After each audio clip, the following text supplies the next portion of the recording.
This is the most mature audiences only shit you've ever heard. Period. From Boston. Broadcasting all over the world. Send the soy boys home. 'Cause we ain't gonna sugarcoat shit. Drop down, I'm give it to you. This is the Joe Cronin Show. Wow. Now, here's Joe Cronin. That was fucking phenomenal, folks. That was goddamn phenomenal. I thought the night was good. I thought the night was good up until that anyway. That was a pretty good show tonight. And then we still had Matt Hardy and Jericho to come. And they just tore it down there at the end, man. That might have been one of the best segments, maybe the best segment, I don't know, of 2020. I'd like to nominate that right now as potentially the best promo of 2020 in front of nobody. Just, I mean, seriously, guys, that was fucking awesome. I'm sorry, that was amazing. What we just saw, what AEW just did is amazing. That was amazing. That was amazing. And that's what TV can be. That's why TV shows, they don't have an audience and they work. Somebody send that to WWE again. Incredible. That was fucking... When Jericho was talking to fucking Vanguard 1, I almost passed out. Just go ahead and say it. That's why I'm asking you. I've never liked you. I don't like what you stand for. I don't like your beliefs. I think you're arrogant. I don't appreciate your political views on social media. You're a piece of shit, Vanguard. It's getting the promo on a drone. Yeah, you heard me. I think You're Chris a piece of trash. has lost it. And even though I don't like you, well, I respect you. And that's why I'm asking you No way. to join the inner circle. What else we got? Oh, a little bit of the bubbly. Vanguard. Want some bubbly? Look at this stuff. Oh, Unbelievable. a little bit of the bubbly. That's it. Not as good as last week, but still solid. Yes, I definitely agree, DC Derek. Although I don't know, man, that ending was pretty fucking awesome, dude. That ending was really good. I was gonna give the show a 6 out of 10 tonight, which would have been a good 6 out of 10. Not quite as good as last week, but good enough. And then that Jericho and Matt Hardy ending for me, that just murdered me, dude. That put me over the top. That ending killed me. Like, I thought the show was pretty good anyway. Why are they doing so much better than WWE? I don't understand. Why are they doing so much better? I mean, like, night and day better than WWE. What are they doing? I mean, it would have been way better with fans, but there's no fans. I'm already over that. I already understand there's no fans, so I'm over that. I don't care. There's no fans. Nothing you can do. But goddamn, did that fucking just killed me, dude. I started just roaring down here. That murdered me. Yo, what's up, Jake? What's going on, baby? Yeah, I agree. You know, I'm kind of past them not having fans at this point, and I don't know why WWE just can't get with it. They refuse to adapt. Tonight they had a bit more matches with NXT, but still just that it felt more like an indie show than an NXT production, unfortunately. AEW, the first hour flew by, and then the second hour, that was a hell of a match for the AAA title, you know, and I that makes me even more so wish they had a mid-card title. The ending was gold. Jericho, as you played, you know, talking to a drone is fantastic. Trying to convince a drone. I wonder if they can't say shit, one. Vanguard. You're a piece of shit. You're trash. And that's why I want to offer you to be in the elite or the the inner circle. I mean, it's great. And I wonder if they can't say Vanguard 1 instead of Vanguard. You know, I that's a curiosity. Not a nitpick, just curious. If they couldn't, they could have, if that was really true. I mean, I would assume that Hardy and everybody would have came up with, he has had some upgrades, therefore Vanguard 3, like, you know, it would, Yeah, you know, like, because they're just saying Vanguard. So I was just curious, but I just think he's calling them that because yeah, these are the kind of things that I wish WWE was doing, and hopefully they do for WrestleMania at some point. Like Matt, you know, obviously little camera tricks, him coming down, you know, slowly through the venue was great. They could have done it better because obviously Jericho was moving, but he was moving, and there was some quick cuts, but even still, just the fact that they tried it, that was so bad, it was hilarious. Like, exactly, I don't know, like, it so was bad really, it's good. Yeah, but the fact that they did something, and then him controlling the pyro at the end, and he's like a kind of old school Undertaker mixed with, you know, the broken brilliance. It's great. I'm all about it. It was entertaining. Dude, I'm telling you what, I might be a 5-year-old right now. That was really entertaining to me. I thought that was wicked funny. The best part of this entire night was the direct ribs at Vince McMahon. The sneezing, eating Brody first, Lee, all of it dude, with Brody Lee was Brody Lee. gold. I was dying, dude. Like, I was like, because they already played him saying, "I'm not going to be listening to like an old man again" or whatever, and that was everybody knew that was Vince. But when he's sitting there like imitating Vince McMahon eating, like, and oh my just god, snapping at everyone, and that was brilliant as well. So we hear that Vince McMahon gets really grouchy when he's hungry, and he doesn't like to eat around everybody. He likes to eat by himself in a way, like, and so absolutely, the whole thing was sneezing, just superb. And as soon as the sneeze happened, I died. And the sneezing is a double joke, obviously, because of what's going on now. And then on top of it, you know, he's like making fun of McMahon. I don't know. So Brody Lee is this like is basically going to be this psycho leader of the Dark Order as like some kind of representation of Vince McMahon, a cult leader. You know, a cult leader, very, you know, enigmatic, but then again, still, like you said, channeling his inner McMahon is great. Dude, that was really fun. Like, commentary was a mess, but a fun mess. Like, you know, Cody is obviously not made for commentary, but that's what made it entertaining tonight. Yeah, you know, we know that's not his job week in and week out. When wrestlers sit in on the commentary booth, I try not to give him a hard time. And even with him being a mess, it was still entertaining.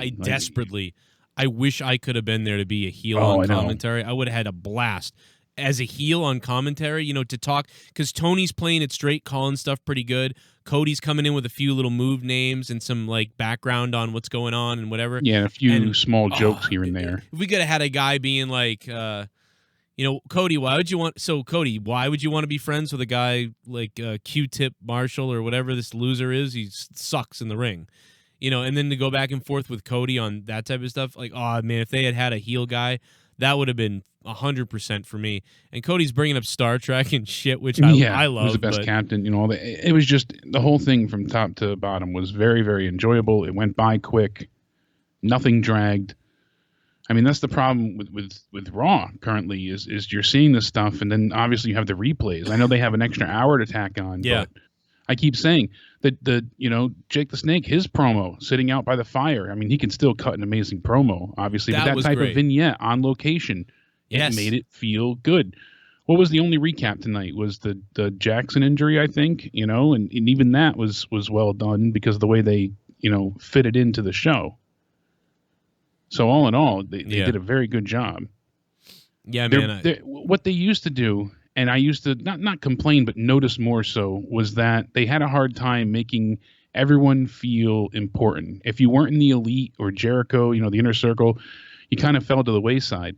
And now, slowly but surely, they're building everyone. Everyone is getting a chance to shine in some way or feel important or have some storyline where it's not overly convoluted and there's 15 storylines attached to it. It's just playing very straightforward, and it's starting to actually feel like a wrestling promotion. Yeah, it really does. There's a feel to it that I like too. I don't know what it is, but there's a feel to these shows that I really like and I look forward to. And even though NXT, like, I love NXT takeovers like a lot. I still love NXT takeovers, but I don't look forward to the NXT weekly show. Like I haven't, and it's changed since they went live and on USA. And I don't know why. I mean, I love Tommaso Ciampa, but you know, he's better at a heel than he is a face, and he's not doing a bad job. But the main thing of tonight was those two, you know, killing each other again, and they're going to get reprimanded by Triple H. I didn't see the ending, you know, in full detail because I was so focused on AEW. But granted, it just feels like old news. We've seen them feud for so long, for so many years. It's like as we're getting the new things in AEW, or at least reinventions of themselves. If we're seeing somebody we've seen before, so the vignette that they played for Hager was fantastic. That put him over huge. And then the squash that came with it to have Moxley come out. I'd like to see Hager and Moxley have a feud for the title. That'd be great. Yeah, that would be really cool. I mean, they're working that up pretty well, and I mean, and there wasn't much to it. It was very simple. Moxley said, check your 6. You don't know when I'm going to come and crush you. That's it. Came in, kicked his ass, and that was as much there was to it. How about when Sammy Guevara was licking that poster and the look on Brandi's face that they cut to, which they clearly planned she had that this disgusted look, like like Tommy called in. Oh, hey, Tommy. Yeah, it's exactly like that. Look at this look, like this right here, and somebody in the background, I think it was Tony Schiavone, he goes, Jesus. Like right here, like somebody, like right there, he goes, so perfect. Jesus. Like right there, like that right there, that murdered me. I almost died, dude. That, I'll tell you what, Sammy Guevara, I made some severe fun of that guy before he came on here. That was hilarious. They obviously planned it because they had the shot ready to go of Brandi. Yeah. So I mean, you gotta give it to them. Like, wow. They didn't have the cameraman ready because they cut to him a little too soon, and then they cut back to him with him singing Jericho's theme. Everything that they had planned out, they at least took advantage of. All right, there's no crowd. Let's make this fun. Let's do some things that are unorthodox and silly, and we wouldn't do normally. So I give them credit. That shit was wicked funny. Anyway, what's up, Tommy? How you been, man? How you got the corona yet? No, I don't want to get it. Yeah, you damn right you don't want to get it. Don't go outside. I'm trying to grow in my goatee right now. Trying to get that look going on. You don't want to do that now. Now you want to keep it shaved. The coronavirus. Why? Because the corona? Corona doesn't stick to beards and stuff like that. Well, if you need to wear a mask, can't have any facial hair, I'd be screwed. Yeah. Well, it can stick to you. Stick to your hair. You definitely just don't go any near any old people, because I have a feeling you're grabbing every handle there is everywhere. Just don't go near anybody over 50, Tommy. I've been sanitizing my hands. I've been being careful and just sanitizing. You better be sanitizing. That doesn't mean just wash them when you shit on them once a day either, Tommy. You gotta wash them often. I'm a healthy person, so I wash my hands all the time, sanitize my hands, and been making sure that I'm very healthy. Yeah, there you go. Stay in there, and good luck to your hospitals. But what's going on?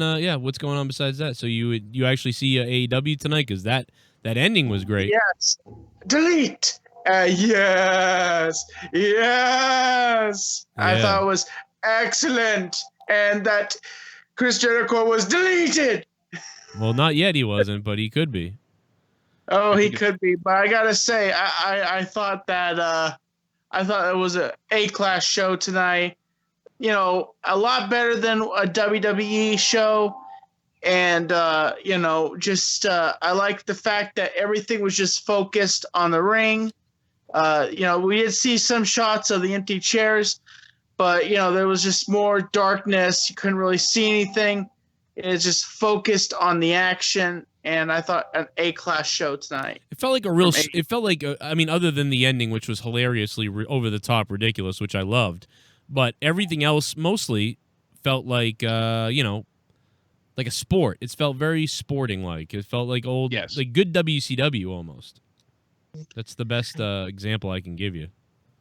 Yeah, and I gotta say that AEW is definitely bringing that magic back, bringing that fire back that is professional wrestling, in my opinion. So, I hope to see more what AEW is going to produce, and if we can get more wrestlers leaving WWE and coming to AEW, it'll be interesting. But Vince McMahon is bolting down all his wrestlers to making sure that they won't leave at all. Yeah, I mean, because you'll never see John Cena, you'll never see Randy Orton there, unless somehow John Cena just says, "Okay, I'm done with WWE. They're not going to strap me down." Well, you won't see John Cena anywhere, really. I mean, John Cena hasn't. Was he going to wrestle in WWE 2 times in a year, or not even? You know, I don't know. Like, he has come back. He's gonna wrestle for this, I guess, this WrestleMania show, which they're gonna have 2 shows apparently in a row. Really? I didn't know that. That's what I heard. They're just gonna have, instead of one solid show, they're gonna have 2 shows back to back of wrestling. So like it's too big for one night kind of thing? It's too big for one night almost, huh? Yeah, but like it's almost like it's too big for one night. That's crazy. I didn't know that. You know, that's what I heard. Maybe that will be maybe it's too big for one night will be their slogan, Tommy. Jeez. If they take that, then they're really stealing from Joe. Yeah, then they really rob me. If they do that. Hey, Tommy, do you know that is their slogan, right? Oh, really? I haven't really been paying attention to WWE, really. I can tell. But also, they have a T-shirt, Tommy, that says WrestleMania 36, and the funniest thing, Tommy, is on the shirt it says, I wasn't there. And they're selling I wasn't there T-shirts. It's really pretty funny, actually. I wasn't there. And on the back of it says Corona. Oh, man. Well, some people are going to get one that says, I wasn't there. I was in the ICU. Oh, no one's... That wasn't funny. That wasn't. I need a vent. Yeah. That wasn't funny, Joe, I don't want to talk a lot. There's a guy that does impressions of Vince McMahon, and apparently what Vince McMahon says to all the wrestlers is like, it's going to be good shit. It's going to be some good shit tonight. Yeah. It's going to be some good shit. That's all he says to the other wrestlers. Like, Vince, what? That doesn't make any sense. It's going to be some good shit. No, he just when he loves something, he goes, that's good shit. That's going to be good shit. Yeah. Vince does that. That whole it's good shit thing really comes from Bruce Pritchard, because he's the guy who would I think he's the one who told a lot of stories about Vince McMahon on his podcast, and I believe it's Bruce Pritchard who gets the credit for letting that cat out of the bag. I don't think anybody else had really. Oh no, or was that John Moxley? Wasn't it Moxley? I think it was Moxley on Chris Jericho's podcast who said somebody said that, right? Like, Jake, do you remember the story? There was a recent story last year or a year and a half ago on a podcast, and whoever Jericho interviewed, I think, is the one who said, Vince was like, what do you mean you don't like it? It's such good shit. And that was with Moxley. It was Moxley. Okay, so yeah, Moxley's actually the one who allowed us all to know that Vince says that's such good shit. Good shit. Yeah, because he was talking about the gas mask. Yeah. And... So we got to give credit to John Moxley for that, because, hey, nobody has ever said that about Vince. But Moxley has said it, and then Bruce Pritchard has verified that that's something that Vince says. So we learned more about Vince over the last 30 years, in the last couple of years, than we ever have before, to be honest, about anything. Yeah, last few compared to the last 30. So when a bad idea comes up, that's such bad shit. It's such good shit. Like, that's all. He's like, one day he's going to have a stroke, and all he's going to say, that's such good shit. Or then, like, he's just going to be like, that's such bad shit. Like, Vince, can you just talk to us? It's such bad shit. No, he probably just, that's the only thing he could say. Probably just fires people is what he does. Yeah. Real quick, let me tell the nurses to kiss his ass. Let me pop in a donation real quick, and we'll come back to you. Super chat. Here comes a super chat party from Jay Frost. WWE take notes. That's how a show is done. How the heck did they have Matt Hardy transport like that? That was so awesome. Oh, Jay Frost, thank you for the $4.99. Oh, easily, dude. They just filmed some still shots. That's all. That's all, Jay Frost. That's old school. They kept the camera in one spot, had Jericho not move. Actually, they didn't do a very good job because Jericho's head was moving. It was kind of bad, but I think they liked that. I think they kept it on purpose because they could have zoomed in on Matt moving and kind of covered that up if they wanted to. So my idea is they must have done that last minute, and maybe they didn't care. But either way, it made it funnier. I don't know, like, it was really fucking hilarious. It was so bad it was good, but then it was really good when they were in the ring going back and forth with their conversation. Like, that was some really good stuff, man. Like, I'm telling you, that was good. Like, that was that might have been my favorite segment of the year. Maybe, I'm not sure. Joe, it makes me ask it makes me wonder if Vince does sit down and, like, watch AEW, like, you have to wonder, and, like, scratching his head and saying, how do people think this is good shit? This is not good shit, or something like that. Well, it's been said he doesn't watch. He was updated about the first show, but I guess that's the only one that he took, like, some not even interest, but viewing of. Besides that, it's been said he hasn't watched any of it. So, I mean, you have to wonder.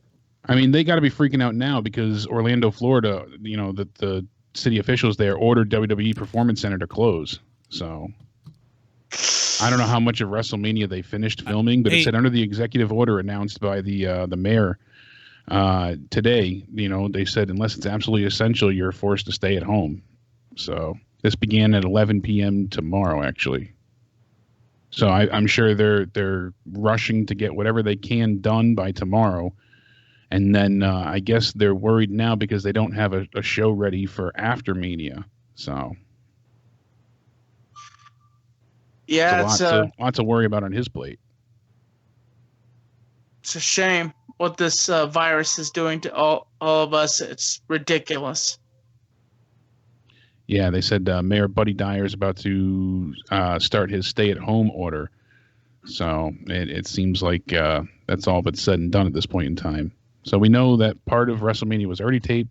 More was taped today, and then we'll see what happens tomorrow. Hopefully they finish enough up, and I don't know what they're going to do for that's one of the things too that really sucks. No Raw after Mania. We look forward to that on top of Mania. I mean, there's a lot of things that are just not going to happen at this point in time, unfortunately, but I don't know how much longer AEW can continue like this. I mean, they've had to already cancel Blood and Guts. They've had to move things. It's great to have entertainment now, but if this goes on for quite a while longer, I mean, I'm not sure how much more they'll be able to do unless some of the restrictions are lifted. You even noticed a difference tonight because I'm glad they had the fans in the back go ahead the wrestlers in the back, they were betting on matches and things like that throughout the night. That was funny. But without being able to have anybody at ringside because they had an issue with that. So Daniel Bryan's quarantining himself. It's only for a week, I guess, he said on the bump, but he doesn't want to risk Brie Bella's health. So I don't know what a week does. He's got no match. I heard rumors that some wrestlers, there's some wrestlers that have Corona, actually. I've heard rumors. I don't know if that's true or not. Rey Mysterio's quarantining himself. Dana Brooke is quarantining herself. Yeah. So that means Corey they Graves don't know if they have. Carmella refused to travel. Daniel Bryan's quarantining himself for a week. Wow. We've never seen anything like this before. It's just insane. What's going on with this right now? Yeah, I mean, obviously anybody out there. I mean, you shouldn't be seeing friends. You shouldn't have friends over. You shouldn't have family over. You should not be doing that. If you're doing that, you are fucking going against the doctors. And you don't want to go against doctors. You certainly shouldn't be hanging around with your, older friends, especially. Jesus Christ. Whatever you do. Especially if you go out to a store and then go home and then the next day go out. I'm going to go see my parents. Anybody, who's susceptible, who is older and gets this is going to be in trouble. Especially if they have a existing health issue. So you don't want to be fucking bringing people over your house or whatever. It's bad right now. So you gotta stay in that fucking even the 15 days we're in right now isn't good enough. What the wrestlers are doing, they shouldn't be doing this, according to the doctors. They're breaking the thing because they're risking shit, to be honest. Because when they're done, the wrestlers like Cody and all these guys, they're not going home. I assume not going home to their families and parents and shit. I would assume that. Because the virus can take 20 days to present itself, or you could be a carrier and not know you're carrying it. So you can never get sick, carry it, give it to a parent, they're dead. And you're like, oh, I didn't feel sick. I don't even know what happened. Oh, well, you just fucking passed it on to people. So, I don't know what the wrestlers are thinking right now with, what they're doing, what they're thinking. Close contact, they're wrestling each other. You know what I mean? I don't know. So are they all thinking after you wrestle, I'm not going to go see my, parents, or kids or, is that why the Young Bucks aren't going to be around for a little while? Are they taking a couple weeks because the rest of the wrestlers said, you guys have young kids, go home and stay. Don't go coming out and going around. And I know kids are less susceptible. Kids are carrying it and giving it to people. So there's all these weird things to think about, and they're all wrestling each other in close quarters. Tony Schiavone's older. He should be careful. Obviously, probably, do we know why Jim Ross isn't there? I would assume Jim Ross is home because they told Jim, no, go home and stay home. Don't be out here. Yeah, I didn't hear that it was a personal choice at all. So Yeah, I can't. And maybe it was a suggestion. And Jim Ross would say, "Kiss my ass," because Jim Ross don't care. Jim Ross right now is on borrowed time. I'm sure Jim Ross would love to commentate wrestling until the day he dies, and if he has to die doing it, he would have done it. So unless Jim is already sick or suspects himself of being sick, Jim would say, hell no, I'll be out there. Listen, if I die, I get to go see my wife. So, I don't think he gives a shit. So maybe that was them protecting him, or maybe he is sick. I don't know, but they did not explain why Jim wasn't there tonight. I don't believe. No, they just said that he was home, so. And they're in Florida tonight, right? They're going to be at that Florida location. I mean, if he's in Ohio, so. Yeah, every night. So, yeah, I don't know. I don't know the situation with that. Maybe it's just them, and because you really got to think about these things. We don't want to talk about it too much, but you really got to think about these things.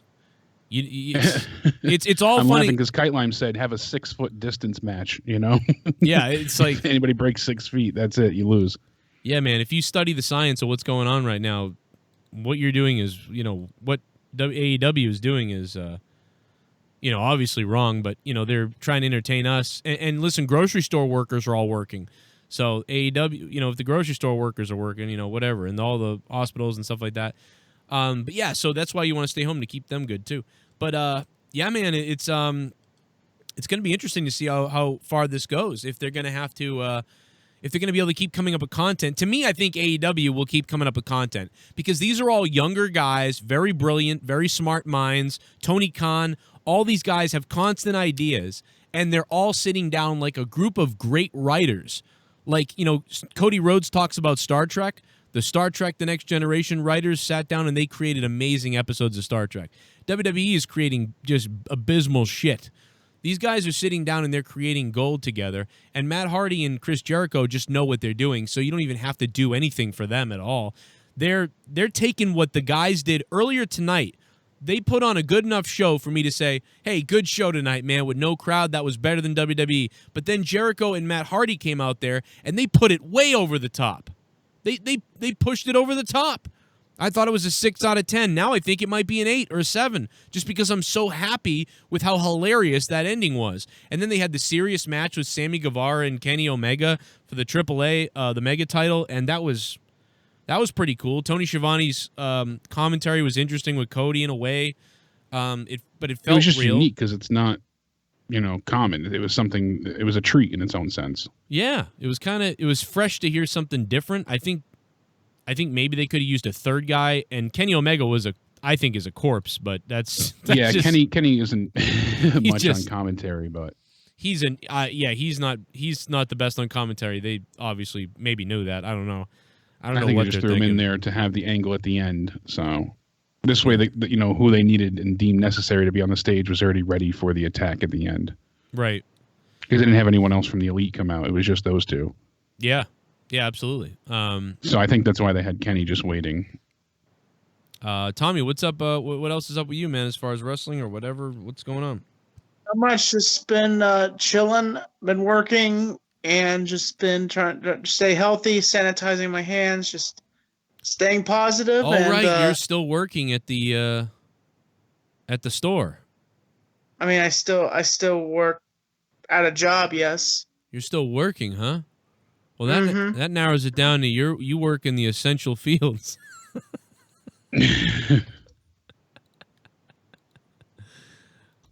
Whatever you do, don't go visit your parents. That's all. Absolutely. Don't go visit your parents. That's all I'm going to say to you.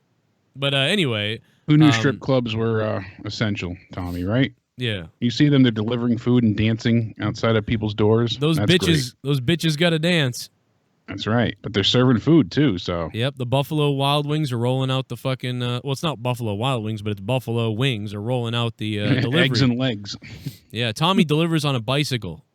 It's amazing, but ding, no, it's crazy. But no, yeah, just whatever you do, don't go see them. Anyway, what else is on your radar, Tommy? Because they filmed WrestleMania Part 1 the other night. So how about that? They already filmed the first part. Big matches. Interesting. It's already big filmed. matches, most definitely. I haven't purchased myself a WWE Network card yet, but I probably will at some point. I think it's free this month. Is it free for everybody, Jake, or is it just free for new people? It's free for everyone right now, but that's only specific content. You get all the old Raws, you get Mania, Rumble, pay-per-views like that, but I don't think you get the newest WrestleMania. And you can get a whole bunch of free Disney content right now, and Picard, Star Trek is free. Yeah, Amazon Prime Video is free for children, so that's nice to have. I'm trying to think what else, but with Mania, you can always do the free month sign up as well. All you need is a new email. Yeah. Oh, I have this. Honestly, I've just been watching old episodes of The Office. Yeah, I like watching comedies right now. I'm watching Married with Children right now. I'm on season 4 every night. That's right. Oh yes, one of my favorite shows, Married with Children. Hell I yeah, used to baby. watch it every time when I would get up before I went to school when I was going to high school. Oh yeah, man, that brings me back memories. It was the 90s, but I've watched it every year. But yeah, Jake, going back to AEW, what else tonight? You want to go from the beginning or? Yeah, right away. I mean, we start off. We have Austin. Joe, you have a good night, man, okay? Oh, Tommy. Okay, man, you're gonna head out. Taking off. I'll talk to you later, brother. Tommy, I'll talk to you tomorrow. Whatever, we'll hang out. Maybe we'll do honestly or something like that.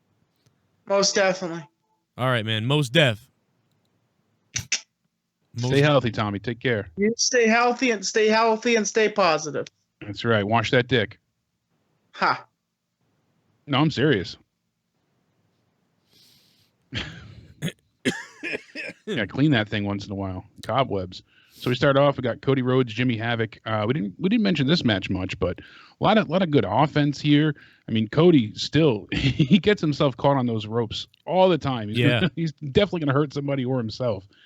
I was talking with Trailbound about that earlier, and it's like, my God, he's got to get out of his own way. So they should just cut the suicide dives when it comes to him. I mean, that scar on his head should be enough of a reminder.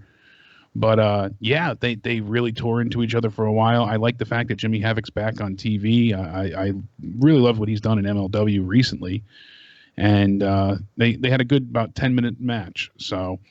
And it was nice to see him celebrate with Brandi. Like, he acknowledges that she's also, the announcing, the announcer for the ring work, but, it's still his wife. So her and him are celebrating after the match, and you see everybody backstage upset that they were betting on Havoc to win. That was funny.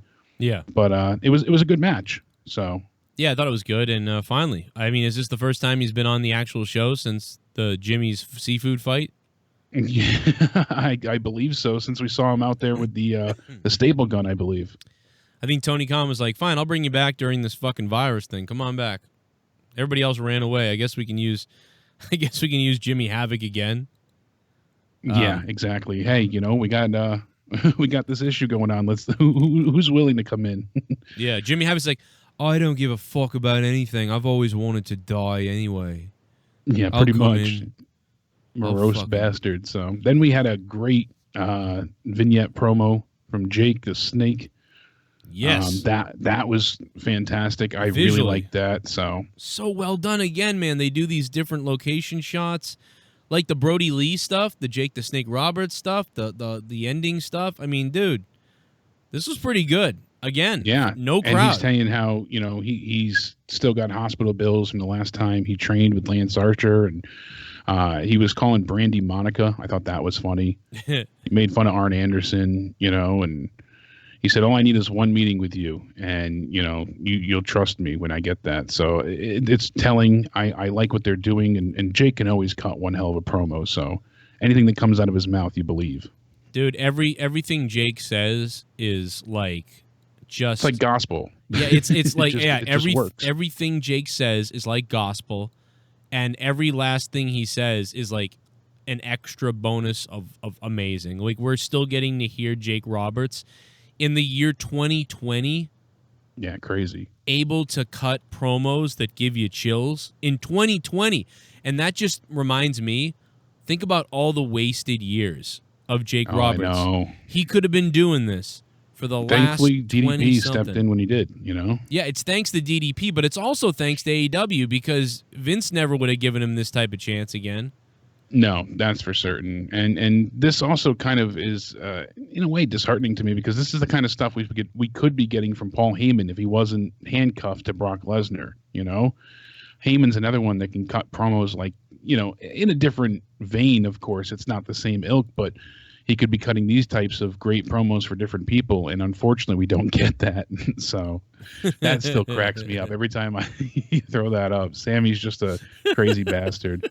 I even have been checking out his vlogs and whatnot in the downtime, and he's funny. He's just got a lot of charisma, and he's very talented. So then we had Kip Sabian taking on Darby Allin before the match even started.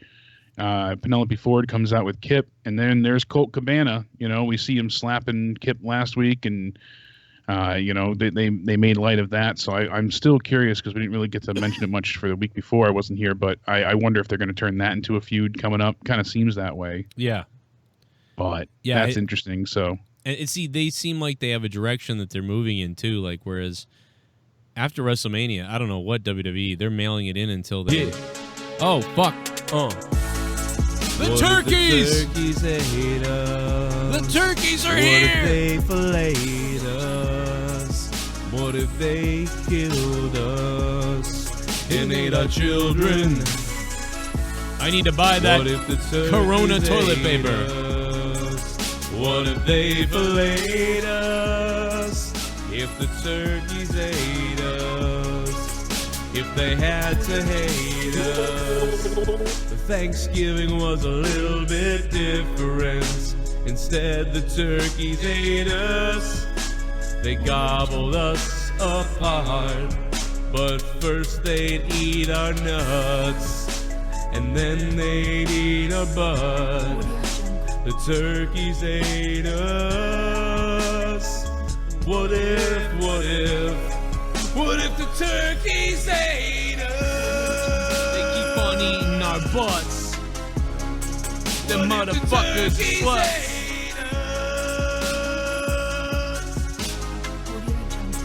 What if they ate our fucking nuts?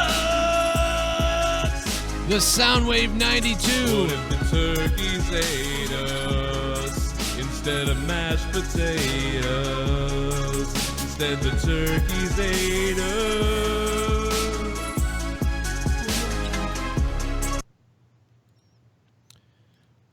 The Soundwave 92 says tonight was fun and consistent.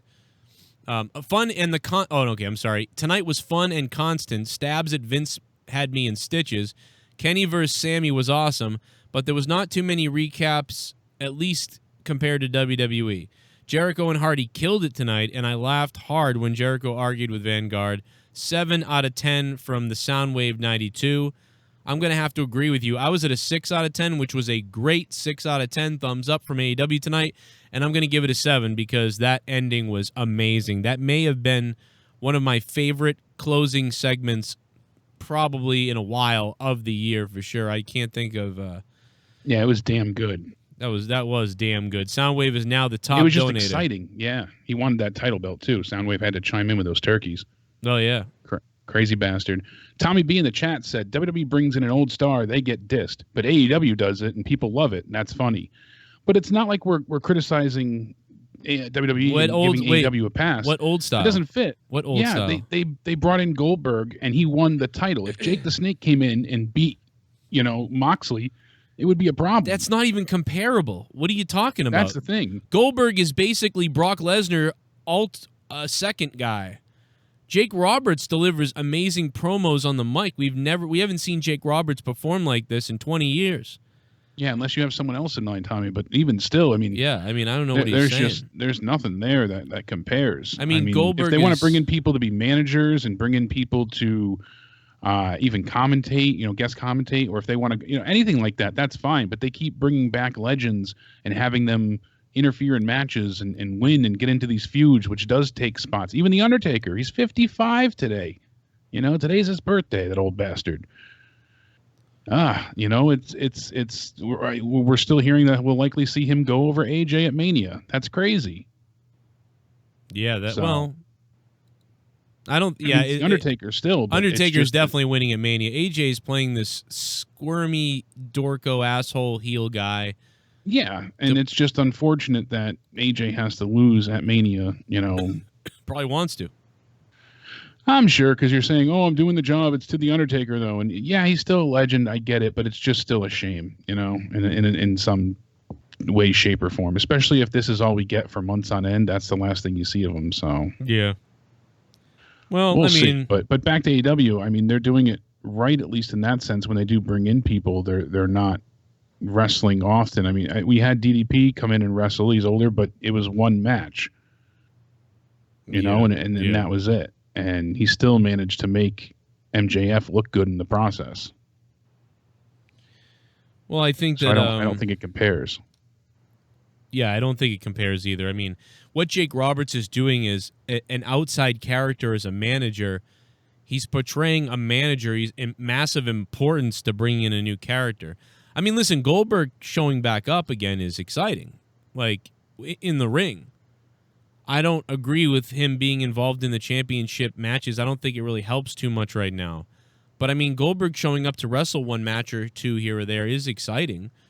But so I've never said, fuck bringing back Goldberg, But the problem is with WWE is that's all they rely on is, oh, we brought back Goldberg. He has a match. Okay, that's it. And that's stupid, so it's different. I mean, right now the veterans are taking AEW to the next level. Like, these guys tonight, without Matt Hardy and Jericho, would have had a good show, but would have had a pretty good show. It was an average, okay show. But with Jericho and Matt Hardy only they could do that at the end tonight. And I looked to that. It had seriousness, it had interest, it had ridiculousness, it had comedy, and it had it was interesting. It's like one of the biggest things of the whole thing. And I laughed. So when you put all that stuff together, I mean, it was really good. And then Sammy Guevara kissing the picture of Brandi earlier, and then Brandi's reaction to that, and then the announcers, Tony Schiavone or whoever said, like, somebody just in the background just going, Jesus. Like, that was wicked funny. Like, dude, I laughed tonight so hard. I forgot there was a problem in the world. Like, that's every time that happens, I go, they had a good show. They had a good show. But when I watch WWE, all I can think about is, this ain't normal. This is weird. This isn't good. Like, the announcing is horrible. I'm going to bed. Like, it's so bad. It's so obviously bad that I can't escape it. I can't stop thinking about how just terrible. I'm like, is this really going to be on for 3 hours? With AEW, if that was their second hour right there and they had a third hour coming on, I would have been excited. I would have been like, this is awesome. It's not going to end. There's another hour. That's the point. It's that good. But it ended on a hugely high note. So you're even, you're going to give it even better scores than you normally would because it ended on such a high note. Yeah, absolutely. I mean, that's the thing as whole of an ass. Dude, you know what? Let me play a little bit of this. Let's play a little bit of this. You won't be able to hear all this, Jake, but let's play a little bit of this. It's too funny. I don't like what you stand for. I don't like your beliefs. I think you're arrogant. I don't appreciate your political views on social media. You're a piece of shit, Vanguard. He's cutting the promo on a drone. Yeah, you heard me. I think you're Chris a piece of trash. Has lost it. And even though I don't like you, well, I respect you. And that's why I'm asking you no way to join the inner circle. Okay, we think about it, Vanguard. All the power will lie in the propellers. Your propellers will be spinning. He wants everybody. With all the money you're gonna make, we'll be pouring bubbly right down your gas tank. All those Instagram drone models will be flocking around wherever you go. You'll be smoking the finest of mechanical cigars. Come on, Vanguard. For old time's sake. You are witnessing this. Chris Jericho's asking a drone, Vanguard. Huh? I think that's a no. What do you say, man? Okay, no, fly this way. Hey! Vanguard turning the other cheek. You come back here, Vanguard! Turning his back on. You come back here, you son of a bitch! Come on, You're Chris. You're gonna regret this! No means no. He said no. It said no. No means no. Cody Rhodes said no means no. You tell.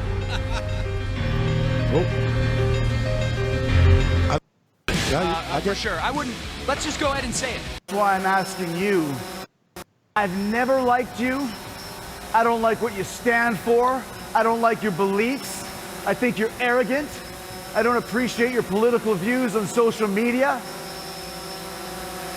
You're a piece of shit, Vanguard.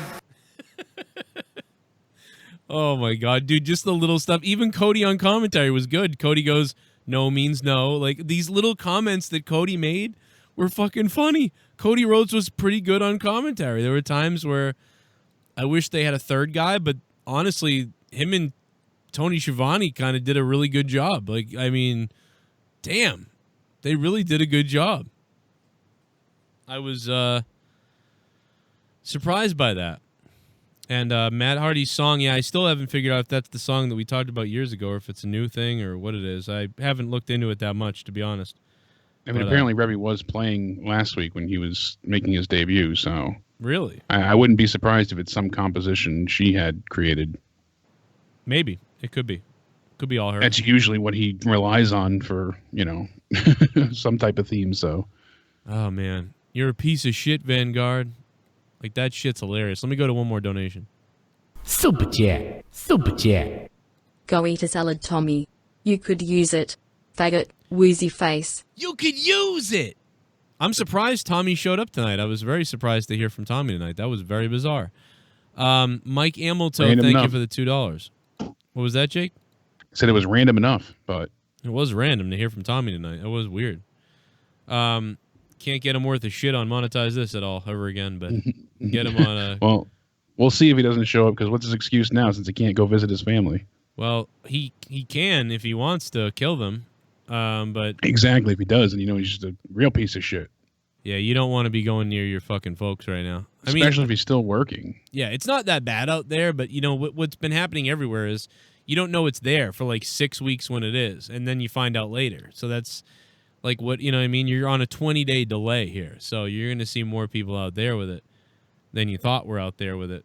There's like New York said they needed something like 30,000, I believe. It was either 30,000 or 40,000 ventilators, and FEMA sent them like 400.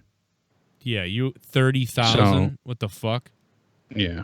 Jesus, that's not possible. And the mayor was basically in tears, like, "Oh, so I could just tell the other, 29,600 they can die. Thanks for that, Yeah, I mean, it's starting to get bad, but they want to see what the peak will be, and more people isolate and distance, the better the curve will be. So. Yeah, I told you, man. So April's going to be the worst. April's the worst. And then May, maybe it will start to flatline, maybe. And then June and July, I don't know. We'll see what happens. But, yeah, man. Don't go see your parents. And don't, whatever. My mother's working in Boston. I don't know where she's thinking. But, yeah, so this was a really fucking entertaining show, man. Like, it was, I'm trying to think of something I missed.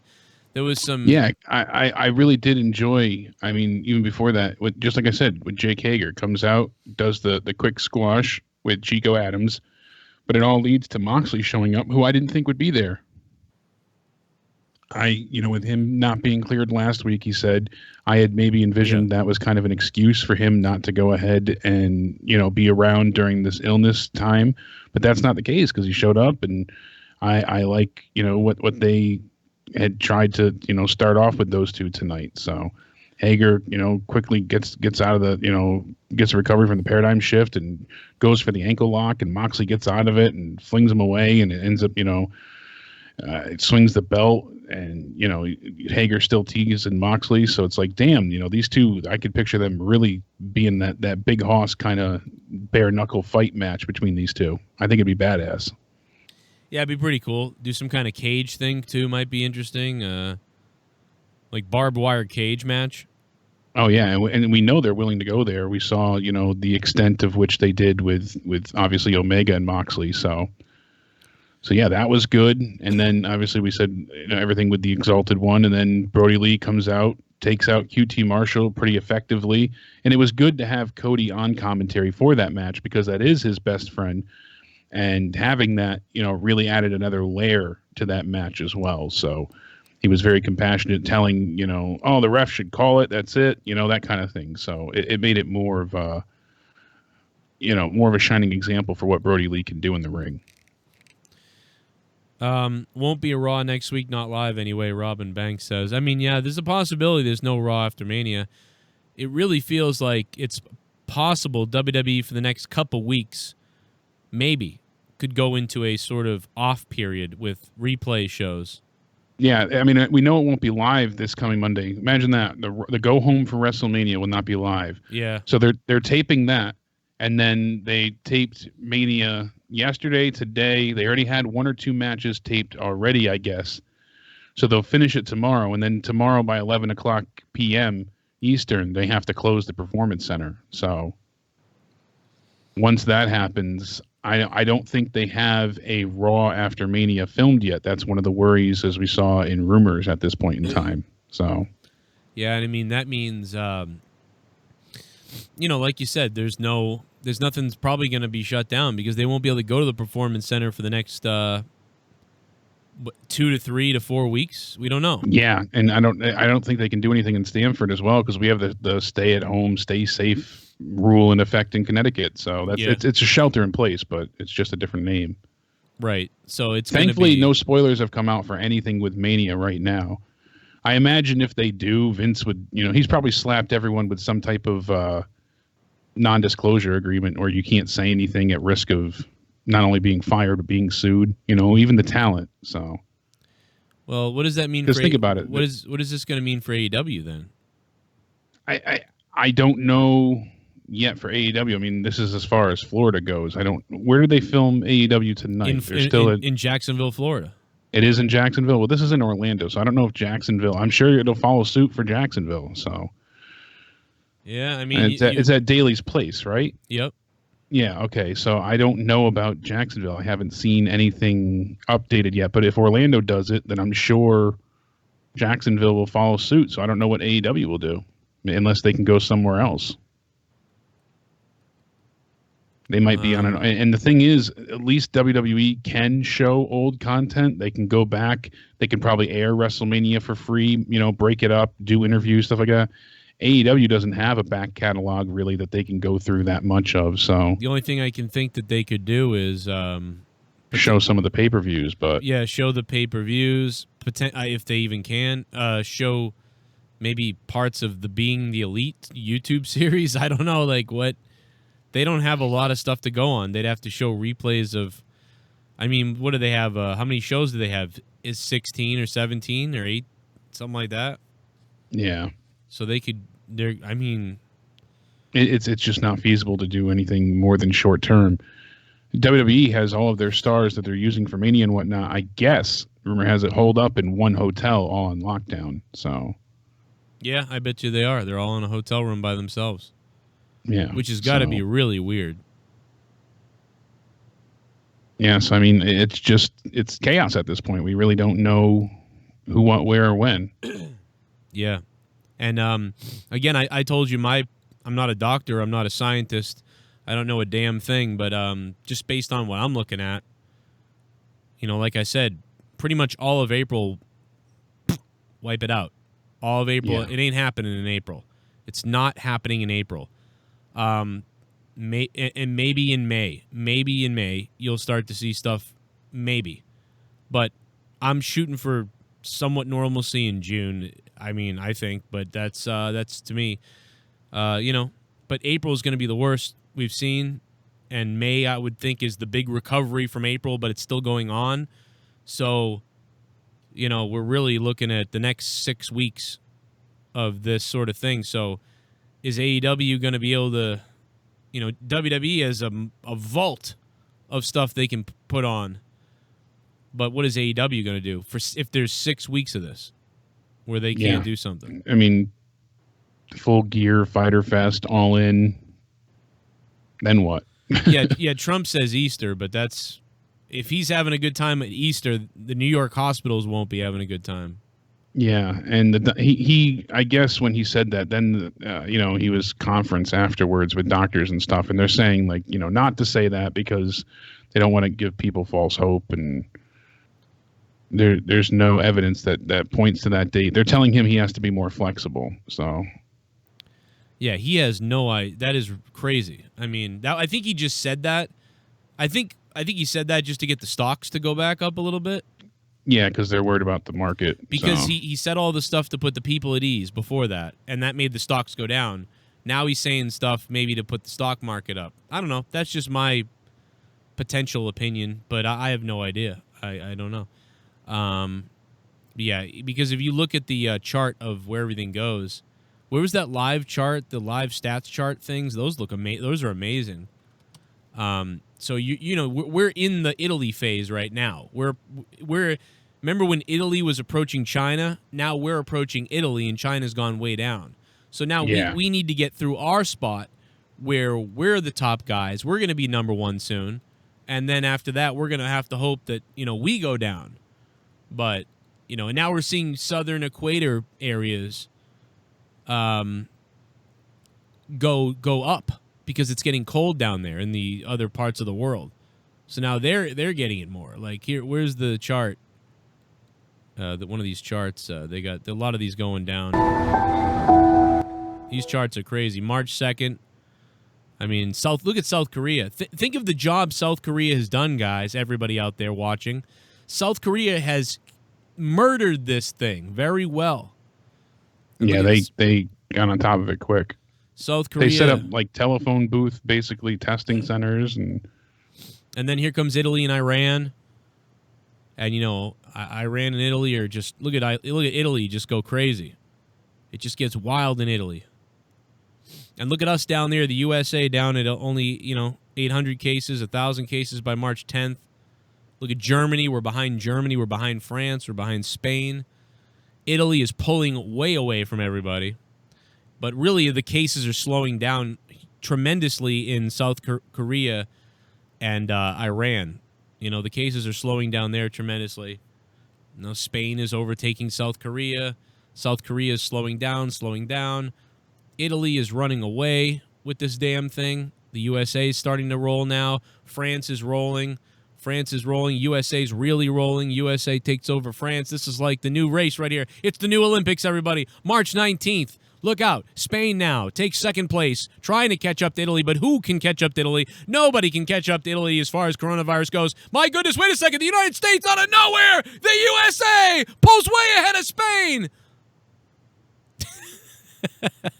And there's Italy. And that's a race we don't want to win. We don't want to win that race.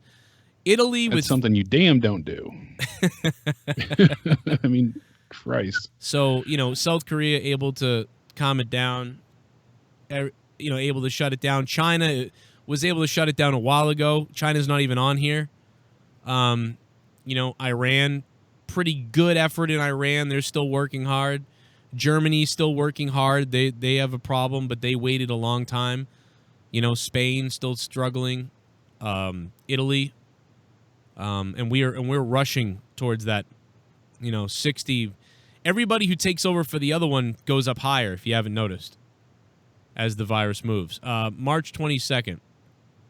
So there we are, March 22nd. Now we might be at Italy or whatever now. I don't know. So, yeah. So Fuck America, number one, baby. We're taking that gold medal. Do you want to win that gold medal, guys, or what? So we are having the Olympics after all. Just a different kind. After everything. So that is why we're quarantining. That is why we're staying in, because you don't want to win that race. But again, we should hopefully you'll see Italy drop off at some point. We're probably going to take over where Italy is. And then hopefully at some point we'll drop off. Probably going to see Canada on that map. I don't know if we'll see Mexico because it's so warm in that area right now. That southern equator area, I don't know. But yeah, China didn't shut down. They just changed their testing policies and deleted thousands of results, editing them. That's possible as well. It is possible.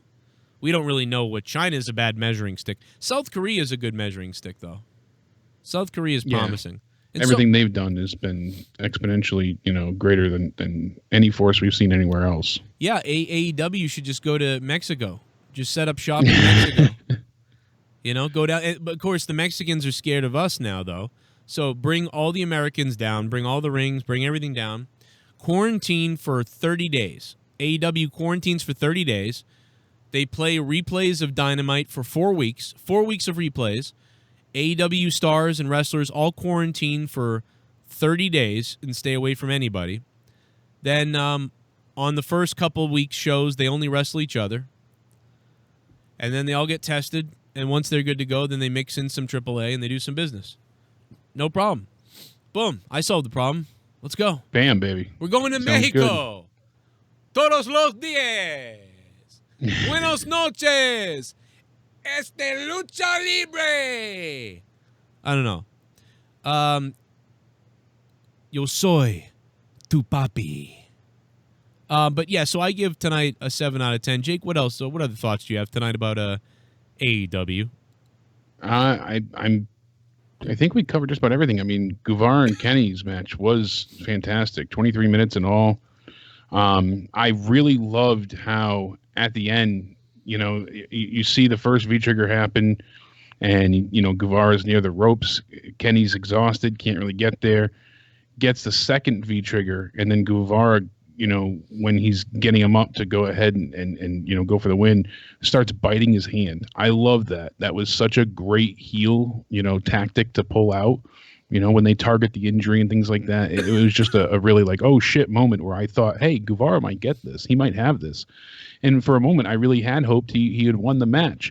That's the thing they need is a mid-card title, and what a guy to hold it. Bring that to the inner circle and have people chase it. If they could use that title as their mid-card belt, that's money.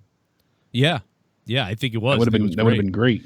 And it was, even though they kind of were like, oh, he's never going to kick out of this, I thought it was great when Tony Schiavone was like, and or maybe Cody said it, I forget which one said it. He was like, you can't ignore what just happened. Jake Hager kicked out of that immediately. He just rolled over and grabbed the ankle. I mean, that they really portrayed him like a beast. Like he's already, absorbed the finisher of Jon Moxley. So that was interesting commentary there that they said, Yeah, he was able just to brush it off. Yeah, like they were like, you can't ignore what I think Cody might have said it. You can't ignore what you just saw. I've been coughing like crazy. That's why I said what those two could bring to the table is a really, like I said, big hoss, total hardcore match. It'd be ideal. I just, yeah, man, I think that this was, I thought it was a great show tonight. 7 out of 10 for me. And it was pretty cool. Absolutely. I mean, the Raw ratings were down again by another, I think they said 24%.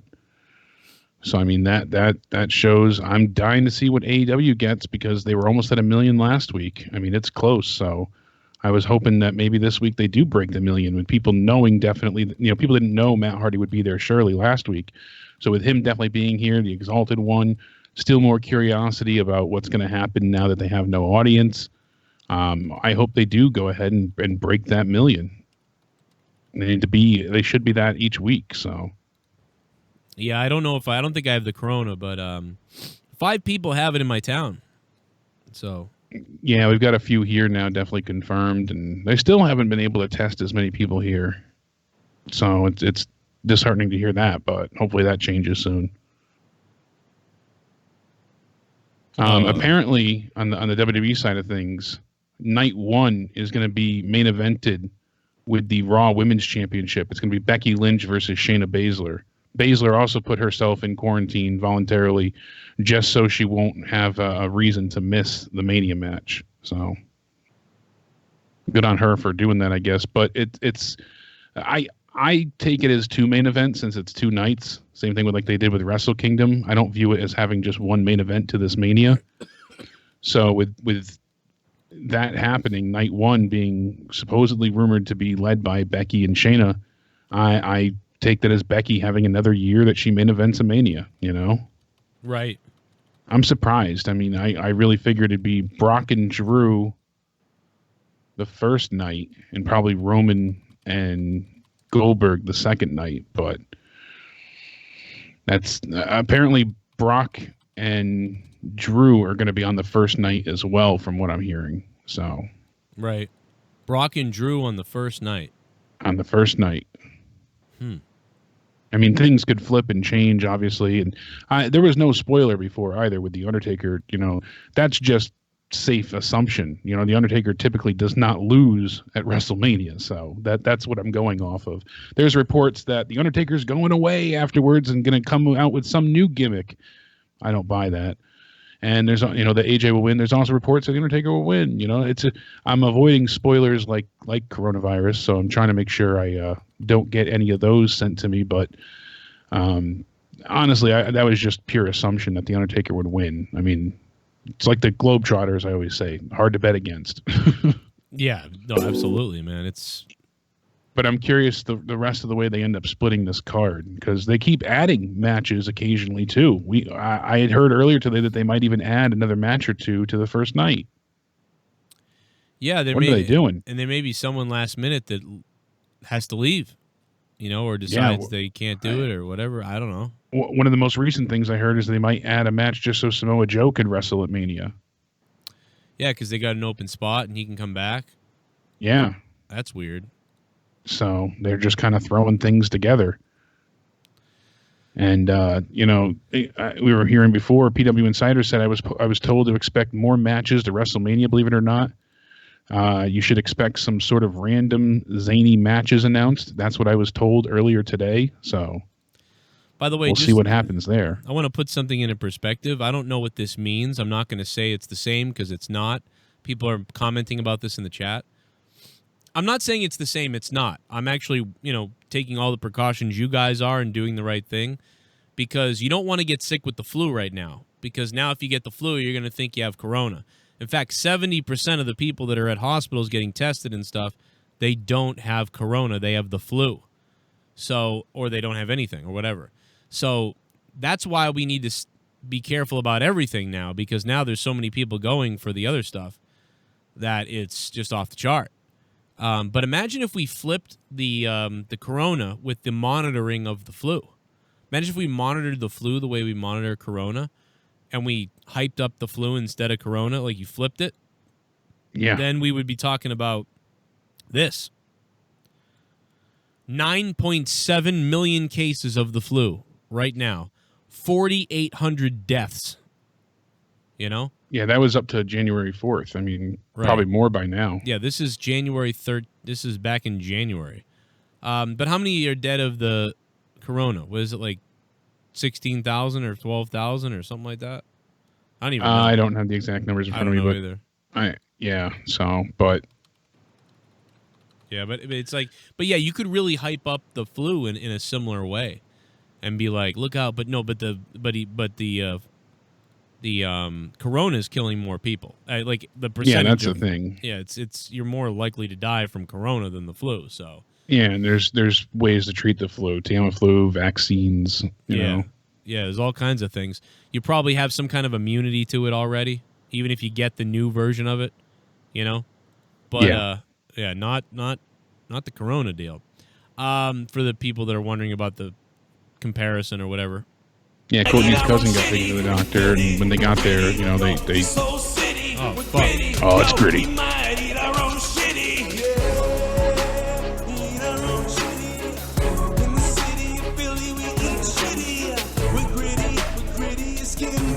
Don't eat shit in Philly now.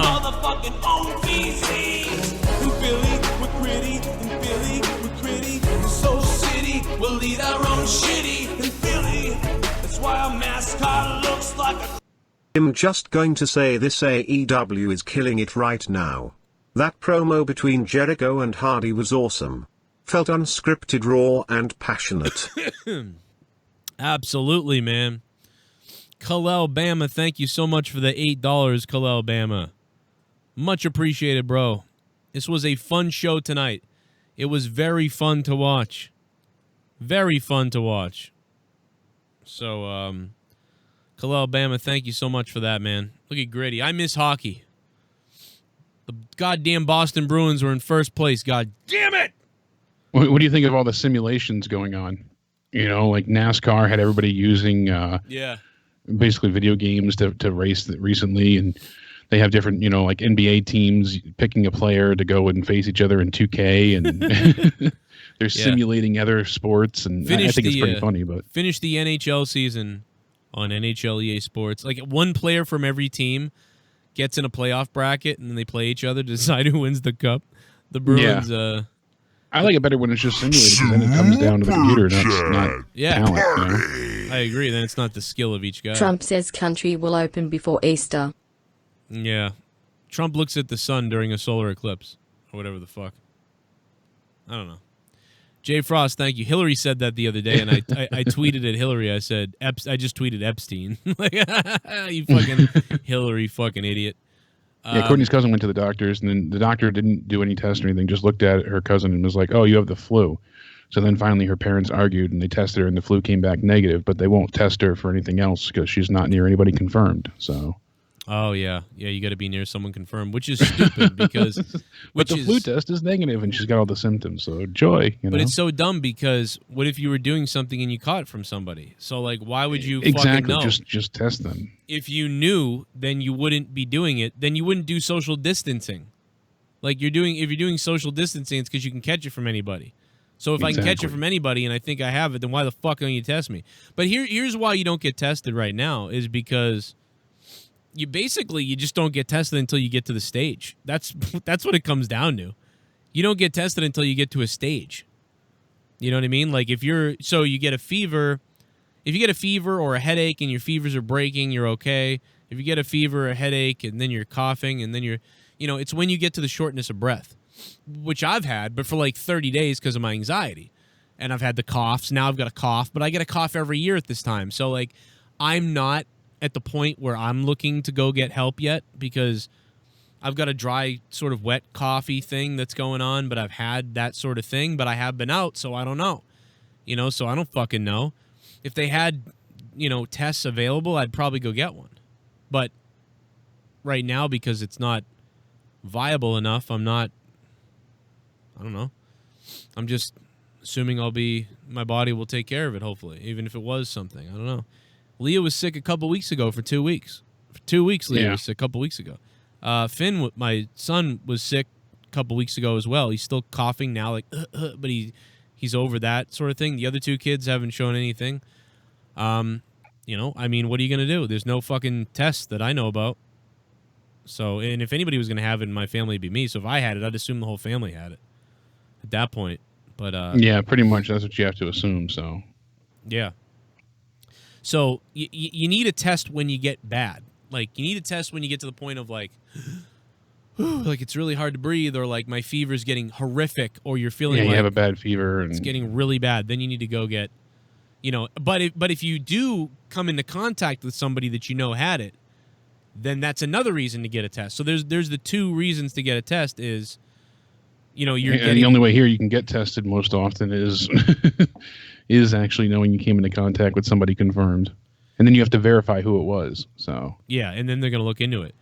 But no, if you do get sick enough to go to the hospital, they're going to test you. So if you get sick enough and you go to the hospital, then they're going to test you. But if you touched somebody or were around somebody that had it, they will test you. Or if you're a celebrity, you just get tested because you're a celebrity. Yeah, because you got money. Idris Elba or whatever. Oh, Idris Elba just gets tested. Harvey Weinstein's going into jail, so we'll just test him. Now that's another risk too, even if he's isolated, Yeah. CNN now says with their recent article, if you've got coronavirus, shout it from the rooftops. What? So they said if you have coronavirus, shout it from the rooftops, because they want people that if you know you're sick, don't hide it. Tell everyone, because this way anyone you've come into contact with can know, and they don't want people keeping it a secret. They're basically telling you it's not something, don't feel ashamed, don't be embarrassed. They want people to basically, inform others that, hey, listen, I'm sick, so this way you can alert everyone that you've come into contact with. If you're still working, if you're all that kind of stuff. And then a van shows up in your front yard. Yeah, like China, they're going to put you in that quarantine box. No, you end up in one of those fucking FEMA boxes. Even better. But no, yeah, I don't know. I mean, fuck it. Yeah, stay the fuck away from me. I'm not going out shit anywhere until I figure it out. But yeah, take a lot of vitamin C and vitamin D. A lot of people out there, please take vitamin D and vitamin C, because the vitamin D will really give you respiratory health, from what I hear from many doctors. So that's just from all the doctors. Respiratory health, vitamin D, vitamin C. I'm taking those. I've been drinking those emergency packets for weeks. So I've been loading up on vitamin C. Yep, best way to do it. I have a huge chewable, pill case that works well. Yeah, scream it out the window. See if some of your neighbors will come get you. Although they really should stay the fuck away. Yeah, exactly. But That's I understand what they want, though. They want people not to keep it quiet. This way, anyone you've come into contact with, anyone that you've been around can know. I've got something all new to protect against the corona. Yeah, it's called Roid Back Super Vitamin C Blast. You guys want to try this? Finish it, Vitamin C Blast. I mean, there's people that are healthy that are dying, so. Yeah, and the one thing, there's like a huge misconception. When they say mild cases, they classify mild as anyone that... Yeah, I got vitamin T for you too, baby. They have anything that isn't, hospitalization is considered mild. So you have to keep that in mind. Asymptomatic, obviously, that's the way to go. Not knowing you have it. If you have to deal with it at all, I guess that's the way to be.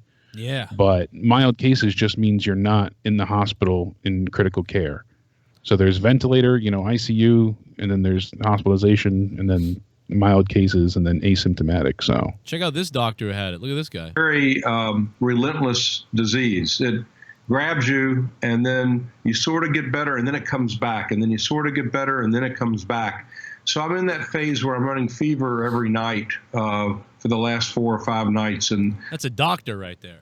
It just gets tiring after a while. But fortunately, I haven't had any respiratory trouble, so I'm okay. Symptoms were very mild to start off with. A little bit of cough, headache, runny nose, but nothing beyond that for the first 36 hours. Got a little bit worse with some muscle aches, got tested, it was positive. And by Wednesday, this is now day 5, I thought I was done with it. I felt great. And then suddenly on that Wednesday night, boom, fever, muscle aches, pain everywhere. Just a horrible feeling. But as a doctor, I kind of know what to look for. And I'm monitoring my breathing like a hawk and trying to make sure that that doesn't go south. And knock on wood, I've done well with that so far. He studied pretty well about COVID-19. I knew what it did. The thing about it is that the symptoms are highly variable, and they're different in everyone. And I think what we've learned over the last couple of weeks, just in the U.S. experience, a lot of the dogma that it's only older people, that it doesn't really affect people who are in their 20s, 30s, 40s, and it's okay if they get it, it's no big deal. That is not true. There are lots of 30 and 40-year-olds on respirators right now. And as a 64-year-old, I'm monitoring every day what my symptoms are, but I really think I'm through the woods on this right now. The other point I'd like to make is that the social distancing only goes so far. We really need to all stay at home, and leave the house only when it's essential. That means for food, for medicines. If you're working in an essential business like healthcare or sanitation or police, fire, yes. If you're in the media, that's fine. There's essential stuff that we all have to do. But if it's not essential and you can work from home, stay at home. Minimize. So there's the doctor, man. I don't know. He's a doctor. That or he's a paid actor for the government so they can come put you in a camp. But no, he's probably a doctor. When they start showing up with machine guns, like you saw in China, then I'll really be worried. To give you that shit was crazy. You see the doctors get out of the ambulance and then they load up their automatic weapons. You're like, They show up to give you a shower with an assault rifle. Just get in my shower. Yeah, we're going back to World War II, baby. Get down to the shower. Get down to the shower now. Instead of a respirator, since I don't have one here, I'll just have Leah's nebulizer. The nebulizer, but no, her emergency. What is it? For Leah has asthma. Okay. Yeah, so she's got the emergency asthma inhaler. So if I need that, I'll just use that. I'll be like, it's got 200 squirts left. I wonder if a CPAP would work well, because it's not oxygen, but it's forcing air into your lungs. They're saying that the I'm not trying to be a Trump and get you all to run out and fucking take a bunch of shit. Not that that's his fault either. That was dumb people being dumb. But the Z-Pack, I think they said they mixed that with the zifrochlorine stuff, whatever the fuck that is. I guess when you take a Z-Pack with it, it's like super effective. So that is part of it. Yeah, I think that's interesting because it's not bacterial; it's an antibiotic. It's a virus, so antibiotics usually don't work. So maybe it's just something in combination. I don't know, but I think that's in there. Anybody, you guys can Google it, figure it out. I don't know, but they'll know. The doctors will know when they see you. I'm sure they know about all this shit. Yeah, they're finding out more probably every second. But yeah, a lot of people get it. They won't even know they have it. A lot of people get it'll be asymptomatic. A lot of people get it. They'll mild symptoms. 80% of the people are going to get it. They're going to be like, I don't feel good. I feel better now. Oh, it's over. And they had it. They didn't even know they had it. Do you know how many hundreds of thousands of people are going to have it that don't know they have it? Millions probably that have had corona that don't know they've had it. And you can't even add those to the cases to say, look, the death thing is lower because we're only really focusing on the ones that are sick because we don't know. We can't tell the other ones that are sick. It's crazy. But Tony Schiavone, Cody Rhodes, thought they did a pretty damn good job tonight, man. Hats off to you boys. You did a good job, man, in front of nobody. It was great. It was amazing. It's good stuff. And it was well done stuff, man. It really was. It was and that ending with Jericho and Matt Hardy was, God damn it, dude, was that icing on the cake for me. It was like just sucking off the cream-filled fucking ice cream cone. Like, I don't know, it was just nice. Tony Schiavone, I thought we were watching, this was finally, kind of his time to shine. There was no JR tonight, so, Tony got to shine away. It was like almost thinking back to the WCW days. We were just missing some. Yeah, I did like the shine they put on JR. They really praised him, and I like that, Cody was like, oh, I'm just a shell of what JR is, and nothing could compare to him, but I'm trying. And I love that he shit on Excalibur, too. That was great. Oh, right. Yeah, that was hilarious. Oh, man. But yeah, like you said, Tony got a chance to shine, and the wrestlers that were there competing tonight did a great job. I mean, even NXT didn't have recaps really tonight. They kind of did the same thing AEW did in a mirror sense because their closing, their main event was Triple H talking to Tommaso Ciampa and Johnny Gargano. So I mean that was the ending to their show. So the same way we had a confrontation between Jericho and Hardy, we got the same with them. So, I mean, but the thing is, NXT, they didn't have replays. They actually went through with matches tonight. But from most of what I saw, none of it really felt special. It just kind of felt, like I said, like an indie promotion. Like they were just throwing stuff together for match sake. And it was good to see, Io Shirai return briefly, but nothing really felt meaningful.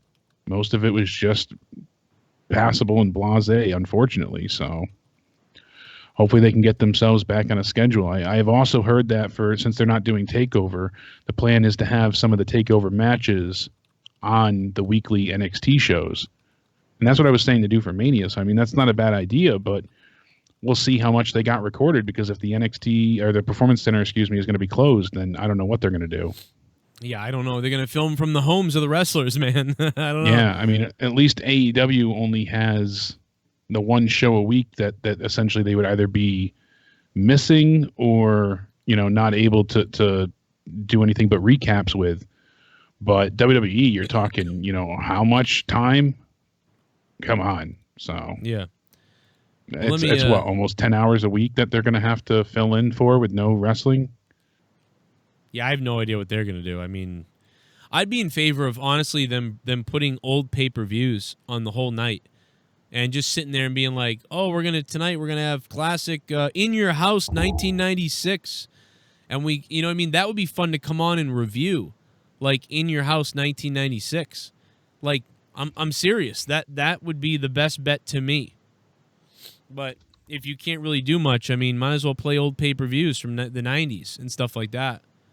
I really think that that's what they should do if it comes down to it, because that would be funner than anything else, at least for us.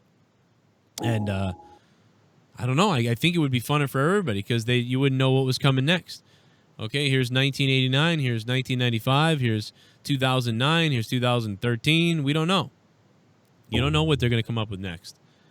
Maybe they'll have a night where the superstars play each other in WWE 2K and they broadcast that and they announce it and have a Xavier Woods takes over as the fucking up, down, down on Raw. I don't fucking know. They could do. And they start simulating games and Yeah, they could be looking at four. I don't know, anywhere from 4 to 8 weeks of this. So what are they going to do in those cases? Possibly longer. Ugh. Never mind wrestling. Like, I feel terrible for Courtney's other cousin. It's his senior year. No. As of right now, no graduation, no prom. All that's gone. Right. I mean, that's a rough go of it. So things you just don't consider that, we look back on all these years later fondly. You obviously you did something or you had some school memory or, and it's just taken away. So.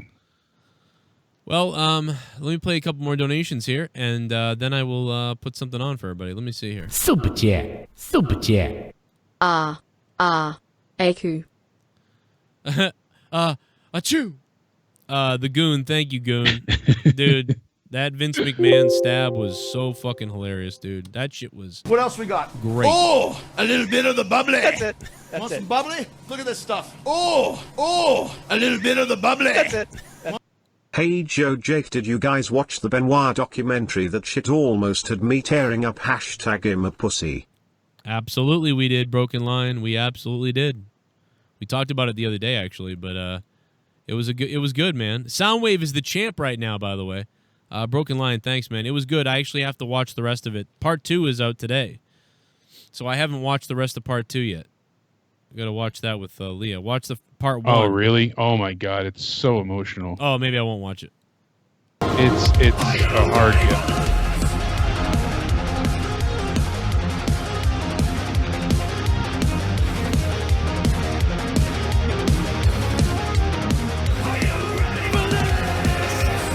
It's Shell incoming from Canada. Here she comes.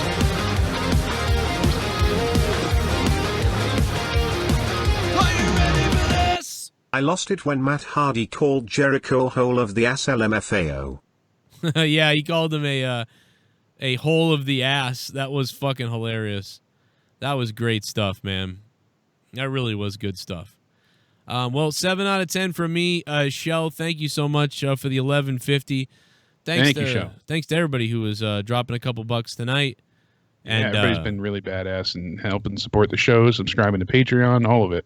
Yeah, man, make sure your Patreons are good to roll if you guys want next month and to keep me rolling during the coronavirus. Some people are still working. Super Chat Party. Ryback loves roids and sells egg meds. Allegedly, Primitive Lifeways, thank you for the $1.99. Thank you very much for the $1.99, man.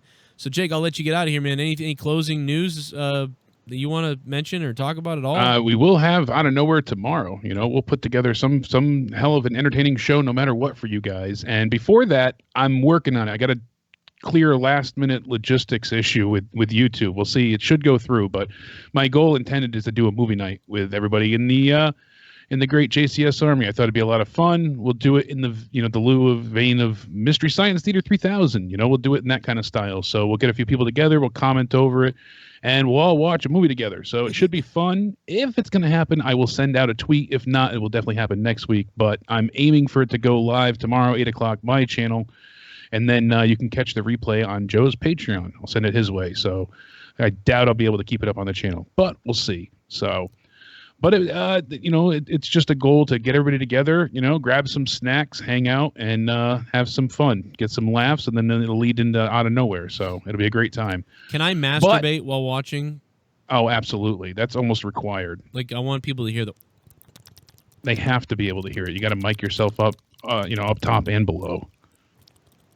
But it should be a good time. No lube required, and we'll go ahead and we can sneeze all over each other. Indeed, Awonddy, it'll be a great time, and keep social distancing alive while still having fun with each other. So that's the goal: make everybody laugh, get some entertainment.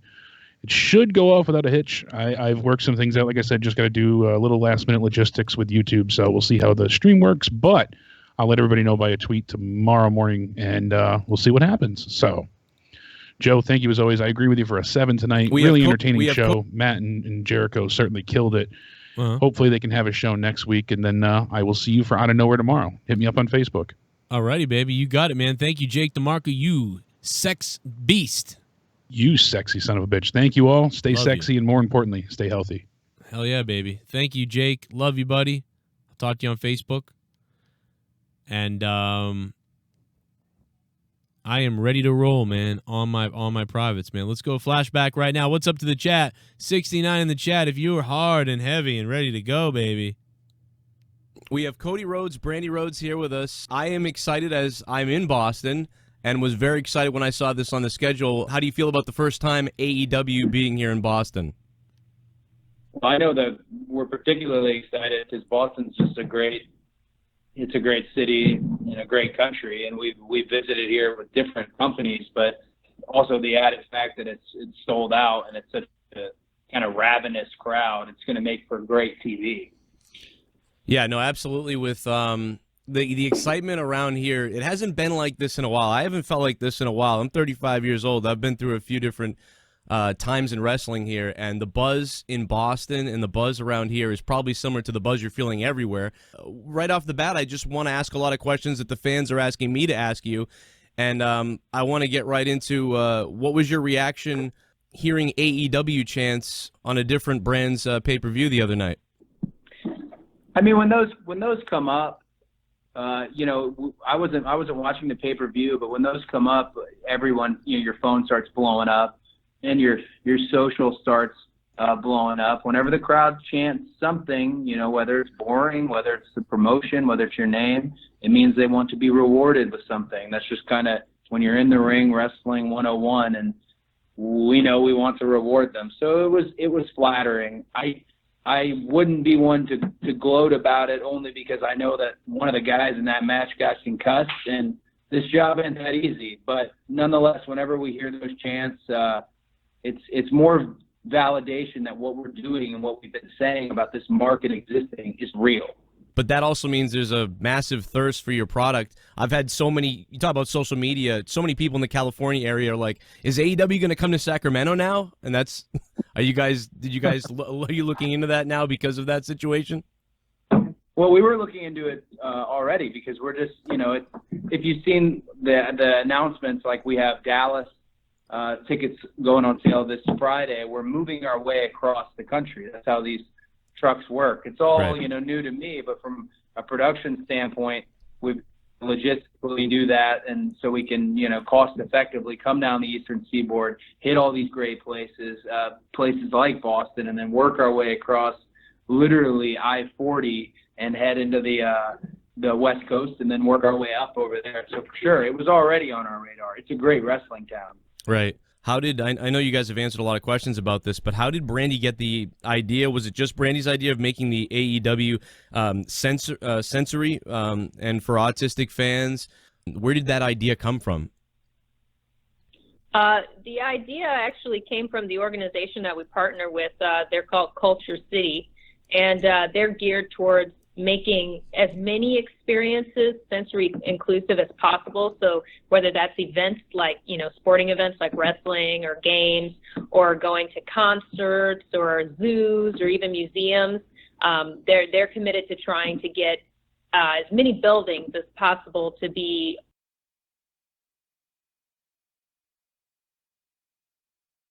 This is Wardlow from AEW, and you're watching The Joe Cronin Show. A wrestling podcast with attitude.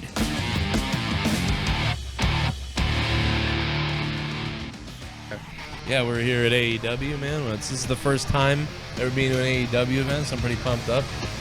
Wait a minute, Brooklyn, New York, and White Sox? You're like terrifying me. No, I'm. Fucking right. How's the Glory Boys? What's up, man? What's up, bro?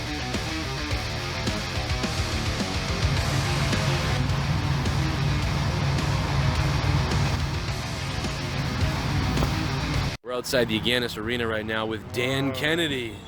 Whoa, Dan, whoa, Kennedy. Hey, Dan, I just cornholed Tommy NC's mother. I bet you did. No, your line is whoa. Whoa. Yeah, come on, man. What the hell?